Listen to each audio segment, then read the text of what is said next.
দেখ, রোজ একদিন না, রোজ রোজের রোজ চুরি চুরি করে খায়। ওই ফ্রিজের চাবি চাবি লিয়ে তো প্রথমে, হ্যাঁ খাইনি তো, আমি খাইনি। খায়নি তো মুখ মুছতেছিস কেন? খাইনি হ্যাঁ? খাইনি। বলে জ্বর আইছে, ডাক্তার ওষুধ খাইছি। জ্বর জ্বর আইছে। ডাক্তার ওষুধ খাইছি। আর আইসক্রিম আনবো না, আর একটা কিচ্ছু জিনিস আনবো না। চুরি করে করে খাবো, তালা ভাঙে। চাবি এক্ষুনি আমি চাবি মারবো। তোর বলে জ্বর আসছে, ডবল চাবি আছে, আমার কাছেও চাবি থাকে। তুই চাবি কোন জায়গায় পাইছিস? আমি বানালি আসবো। বানালি আসবো। আমার না খাইলে হবে না।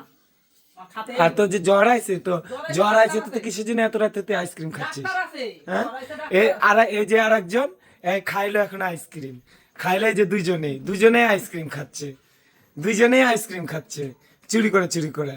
ওই দেখ ওই দেখ, আমার সামনেই মানে আইসক্রিম খাচ্ছে, তাহলে আমার পিঠ পিছে কত আইসক্রিম খায়? হ্যাঁ আছে। দেখ, কি কব, তোর যে ইচ্ছে সে খার। কই যে আমার জ্বর আইছে, সর্দি হয়েছে, ডাক্তারের কাছে লিয়ে চল, তারপর লিয়ে যাবো নি ডাক্তারের কাছে। জ্বরও আসলে তো ডাক্তারের কাছে লিয়ে যাবো না, আর কোনো জায়গায় লিয়ে যাবো না, দেখিস।